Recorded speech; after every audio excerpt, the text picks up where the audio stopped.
Dance friends, and welcome to the Dance Edit podcast. I'm Margaret Fuhrer. And I'm Amy Brandt. We are editors at Dance Media, and in today's episode, we will discuss an essay that asks whether dance is an adequate response to a social movement as huge and profound as Black Lives Matter. We will talk about the future of Screendance, which so many artists and companies invested in during the pandemic, but which is at sort of a pivotal moment now that live performances are beginning in earnest again.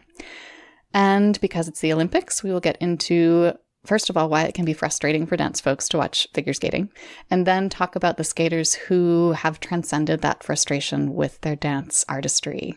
Really excited to get into that with you, Amy. Me too. First, though, just a reminder that there is a great new episode of the Dance Edit Extra, our premium audio interview series, out now on Apple Podcasts. It came out on Saturday, and it features the brilliant Alicia Graf-Mack talking about how she's bringing all of her diverse experiences in the professional dance world and well beyond the professional dance world into her role as director of the dance division at Juilliard. She's so smart, so thoughtful, and her talents span so many disciplines. It was really fascinating to hear her perspective on the challenges that dance in higher ed is facing right now and how she's meeting them. So please check out her episode. You can find it by searching for the Dance Edit Extra on Apple Podcasts, and we also have the direct link for you in the show notes. Okay, now it's time for a jam-packed dance headline rundown. Here we go. Okay, the Oscar nominations were announced yesterday, and they include a familiar face. Ariana DeBose was nominated for Best Supporting Actress for her amazing performance as Anita in West Side Story. Hooray! We are super excited to see a dancer recognized. She's the only cast member from the film who's being nominated for any of the acting awards, although West Side Story has been nominated for a bunch of other awards, including Best Picture, Best Director, and Best Cinematography. So congratulations, Ariana. I really hope she wins. It's the best news. I mean, she's already made history because she and Rita Moreno are the first actors of color and the first women to be nominated for playing the same character. Mm-hmm. And then if Ariana wins, they'll be only the third pair of actors to both win for the same part, the other two being Marlon Brando and Robert De Niro for their work as Vito Corleone in The Godfather and The Godfather Part 2. And then Heath Ledger and Joaquin Phoenix both won for playing the Joker. Wow. But yeah, I hope she joins that list. Mm-hmm. Big news coming out of the competition world. Gil Stroming, the founder of the dance entertainment company Break the Floor, is stepping down as CEO. And the announcement comes following widespread allegations of sexual misconduct against some of the company's well-known instructors. Head to the show notes for links with further information on that story. The Prix de Lausanne wrapped up last weekend with 7 young dancers winning scholarships. There was also a bit of controversy on social media this year over the Prix's all-white jury. Some people commented on their Instagram page, to which the competition responded with something along the lines of, unfortunately, there's just not a lot of variety in ballet, which did not go over well at all. That comment has since been deleted, and the Prix released a statement of apology on their Instagram page on Monday. Yeah, there was a lot of frustration and anger about that on social media, understandably. We have more links with more information in the show notes, too. The UK's Northern Ballet has named Federico Bonelli, the Royal Ballet Principal, its new artistic director. So there are 2 transitions in one there, with Bonelli leaving the Royal Ballet to take on this directorship. And Bonelli is replacing David Nixon, who led Northern Ballet for 21 years. Former American ballet theater star Paloma Herrera has announced that she is leaving Argentina's esteemed Teatro Colón, where she has been artistic director of its ballet company since 2017. She told La Nación that the company's structure is unsustainable. And just a little background, Point did a story on this in 2017 when she first joined. It seems that the company has a lot of union protocols and protections. In 2017, at least, I know the retirement age for dancers was 65, and there were a lot of restrictions on casting and whatnot. So it does create kind of some limitations as far as, I know that's something that she had wanted to change, since younger dancers often aren't getting opportunities from promotions or roles, and a lot of them leave. I think she's quoted in Spanish, but English translation, she says it has a body of 100 dancers, but only 50 dance. No word on where she's going or what she'll do next, but. Oh, some complicated politics at play there. Mm-hmm. There's yet more Dance World leadership news this week. Gibney has announced that it is expanding its leadership with 3 new appointments inside the organization. So the whole of Gibney is still led by Gina Gibney, but Nigel Campbell will become the first Gibney Center Artistic Director. Amy Miller will be the organization's first Director of Engagement, and Gilbert T. Small II has been promoted to Director of Gibney Company. So Gibney continues its ongoing process of evolution that's been happening for a few years now. The Jacob's Pillow Dance Festival announced its 2022 season. This year marks the festival's 90th anniversary and also celebrates its return to the Ted Shawn Theater, which is now the only indoor theater on the premises after a fire destroyed the Doris Duke Theater 2 years ago. The season boasts performances by Kyle Abraham's AIM, Ronald K. Brown's Evidence, Limon Dance Company, Body Traffic, New York City Ballet principals Taylor Stanley and Sarah Mearns, Dormisha, and so many more. It sounds like a very exciting season ahead. Yeah, lots to look forward to. I'm so glad they'll be back in the Shawn this year. Mm-hmm. The musical adaptation of the NBC show Smash is one step closer to Broadway, with a workshop planned for this summer. It's aiming for a Broadway opening in 2024, and choreographer Josh Bergas, who also worked on the TV production, is on board for the project. So, start your dream casting now. I'm very curious to see what this will actually look like. Yeah. A dance instructor in North Korea, along with several of her teenage students, has been arrested for teaching her class, quote, capitalist dance moves from foreign media. According to Radio Free Asia, authorities raided her studio and found a USB flash drive with foreign music and dance videos, which are often smuggled into North Korea and sold on the black market. She and the dancers are accused of violating the Elimination of Reactionary Thought and Culture Act, which punishes people for watching media from capitalist countries like South Korea and the U.S. The maximum penalty is death. So, pretty scary situation. We have a link with more information about that in the show notes, too. We are on a roller coaster ride in this headline rundown, as we often are. So back to happy news. Nashville ballet dancers will now wear tights and shoes that match their skin tones rather than defaulting to ballet pink. That's a transition that acknowledges that the tradition of pink tights and shoes is rooted in Eurocentric beauty standards. So it's a small change, but it's a meaningful one. Yeah. And the dance world has lost 3 luminaries in recent weeks. Donald Mahler, who danced and choreographed for and eventually directed the Metropolitan Opera Ballet and who helped stage ballets by Anthony Tudor, has died at age 88. I actually worked with Donald Mahler at Milwaukee Ballet years ago for an all-Tudor program, so I was very sad to hear this news.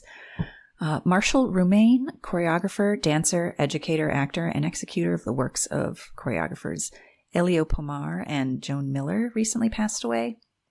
And Joan Bailey, a bouncing dancer and associate choreographer during MGM's golden era, passed away on January 5th this year, just a few months shy of her 102nd birthday.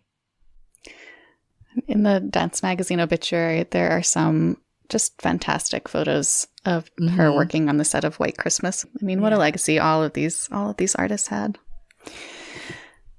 So in our first longer discussion segment today, we'd like to talk about a piece that ran in Dance Magazine's February issue and just went up online. It's an essay by the multifaceted dance artist David Roussev, and it discusses whether dance can meaningfully address a movement as enormous as Black Lives Matter, about whether in the face of something that urgent and that overwhelming, dance is enough. And that's not a new question. It's really the perennial question about dance and social justice and how and where they can and should meet. But Roussev has dedicated a lot of his career to exploring that intersection. And in his essay, he interrogates his own artistic responses to this current political moment, like why making dance began to feel inadequate and why he nevertheless kept making dance. As I was reading this essay, that was one thing that really struck me is, as a dance creator, as someone who's creating work, like how heavy that must feel to create a work about something as important as Black Lives Matter and something that's probably quite personal to him. And how do you do it justice, where it can provoke thought and change and, doesn't just speak to an echo chamber or lean heavily onto sentimentality. I mean, I can imagine that would be a lot to carry with you as you're trying to shape this piece. Mm-hmm. And I thought the essay was really interesting in how it was structured. It kind of starts in 2016 with this piece that he created called Enough that asks that very question: can dance meaningfully address these movements like Black Lives Matter? And then he kind of goes back in time to 1991 during the AIDS crisis, when he was creating another work, but then also participated in a large protest at Grand Central Terminal. And he kind of, it's like we were getting attention from the people, but we weren't receiving the movement he was fighting for. It wasn't receiving the empathy that it deserved. And so he started looking for ways to achieve that in his work, and then in 2022 or 2020, looking back on it, he wasn't sure if it still was enough. Yeah. I like that he sort of explained how the purpose of his political art making has always been to create bridges of empathy, as he said, to let the disenfranchised tell their stories and allow viewers to see themselves in people who might have different experiences than they do, which dance is especially good at doing that because it's abstract, it's metaphorical, so it can speak deeply to any viewer, no matter where they're coming from. I mean, the universal power of dance, something we talk about a lot. And it's not that the rise of the Black Lives Matter movement made any of that untrue. It's that, as he says, the sheer scale of the despair and the anger of that movement, the force of it, made art for empathy's sake feel less adequate. So his response was to then explore those feelings, to, in that piece called Enough, to question the adequacy of his own response, and then in doing so, push the audience to question their own responses to this movement and whether they've been adequate. So he explains it as, instead of trying to create empathy for individuals, he was trying to create empathy for a political movement, to push people to action because they care not about a person or a group of people, but because they care about humanity more broadly. I like that he didn't draw any hard conclusions at the end of this piece, because whether dance or like any type of art is a sufficient response to a huge socio-political movement that demands meaningful action, that's always going to be a question. He also said something towards the end where it's like, that's for the audience to decide, but for himself as the artist, he knows this is what he knows how to do best and from the heart. And it's a great essay. Yeah, I hope you all have time to read it. Don't rely on our paraphrasing of it. It is, of course, linked in the show notes.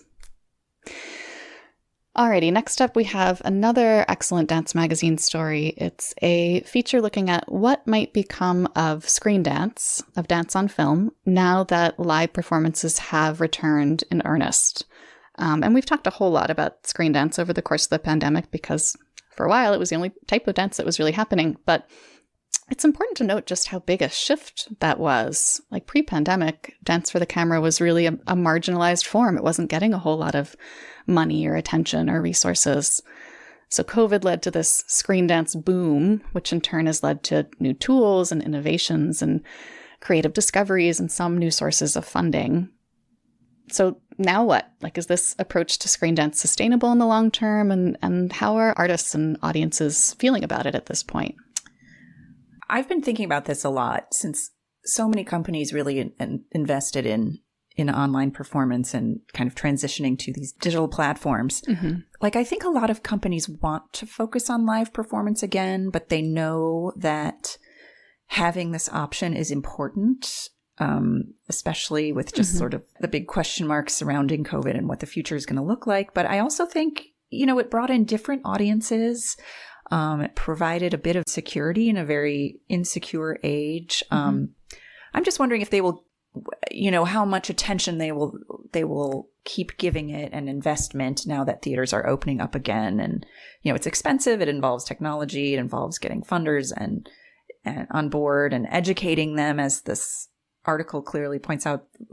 One filmmaker was applying for a grant and the response was, "What is Screendance?" I had to Google it. Jeez.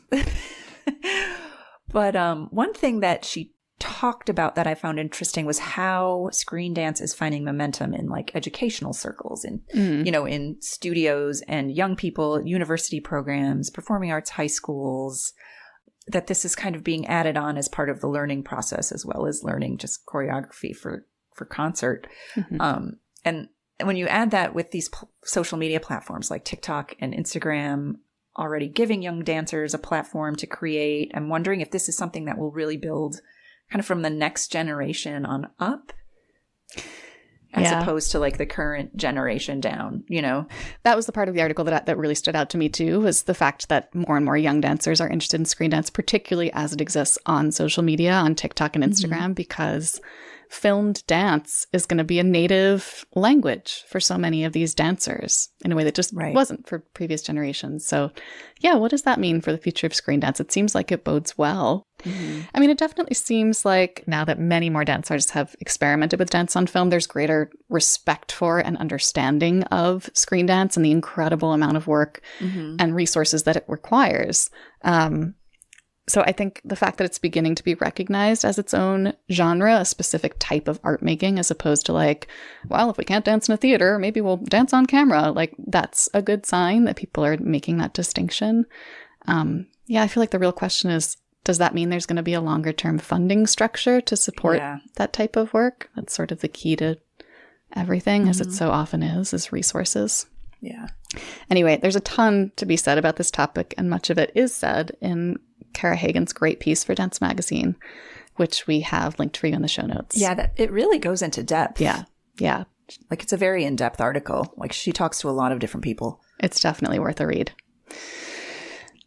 All right. Finally today, we've got to talk for a few minutes about figure skating, which is having its big Olympic moment right now. Obviously, figure skating is a very dance-oriented sport, so it's unsurprising that a lot of us dance people are following these Olympians pretty closely. But as skating's technical elements have become more and more difficult, its artistic side has sometimes felt like an afterthought, which can be frustrating to us dance folks. We don't care as much about the quads. We want quality. But when truly great skaters manage to balance high-level technique and high-level artistry, that can be so thrilling. And Laura Capel wrote a great piece for Dance Magazine about the dance artistry of one skater in particular, Jason Brown. And actually, I'm just realizing all three of our discussion topics this week came out of Dance Magazine. Yay, Dance Magazine. I love Jason Brown. Can I just say that? Yep. First and foremost. Ditto. I stayed up very late the other night just to catch his performance, which was last in the short program. But I didn't want to miss it.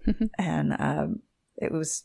and it certainly delivered, so it was all worth it, all worth the late night. But it does make me sad that, the artistic element of the sport is considered, quote, lesser than, I guess, to this in the scoring system. And I'm wondering if it's just that it's just the technical aspect is more easily scored in an objective way. I don't, but it kind of reminds me of just, dance competitions where, what is more important? Is it more important to see a kid do a quadruple pirouette not on the music, or a beautiful double or triple pirouette that lands on the music? Like, to me, I'd prefer to see them land on the music, but I said a clean double. Yes.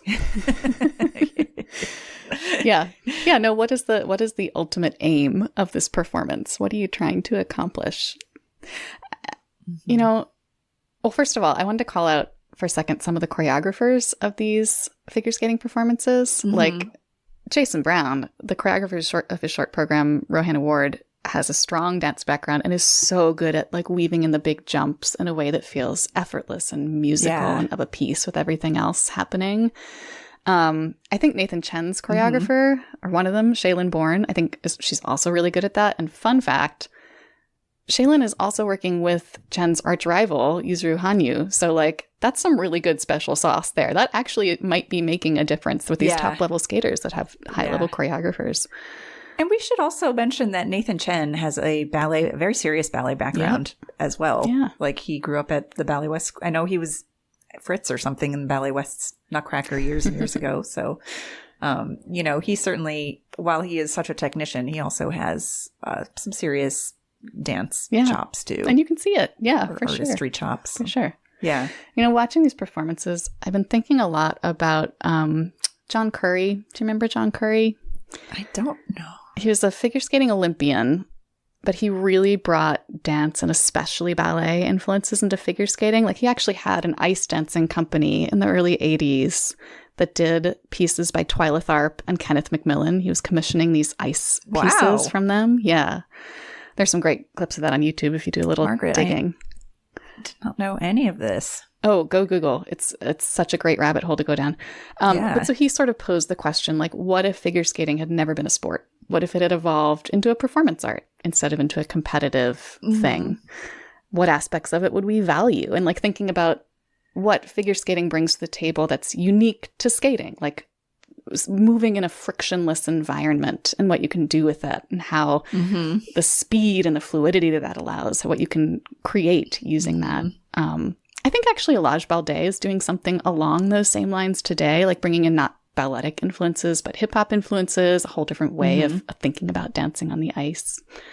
Well, yeah. And then that makes me wonder, like, I've never been to like the Ice Capades or anything like that. But I mean, do these athletes have a future after their competitive years are done? That is in just the pure artistic element of skating, to be, skating as a performance art. Exhibition skating, which is its own thing, I guess. Yeah.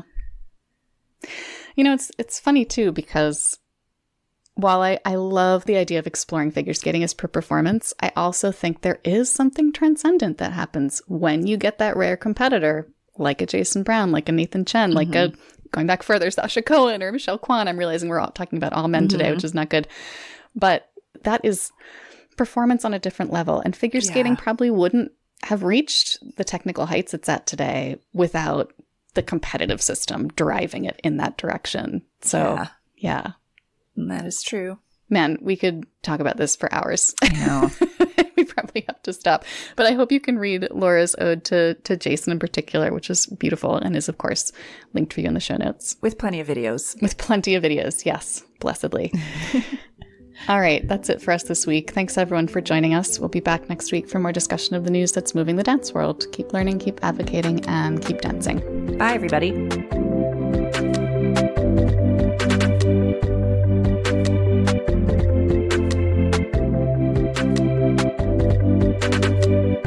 The Dance Edit podcast is a product of Dance Media, publisher of Dance Magazine, Dance Spirit, Point, Dance Teacher, Dance Business Weekly, and the Dance Edit newsletter. Our hosts are Amy Brandt, Courtney Escoyne, Margaret Fuhrer, and Lydia Murray. Our music is by Celestine, with special thanks to Broadway Dance Center for helping us record those footfall sounds.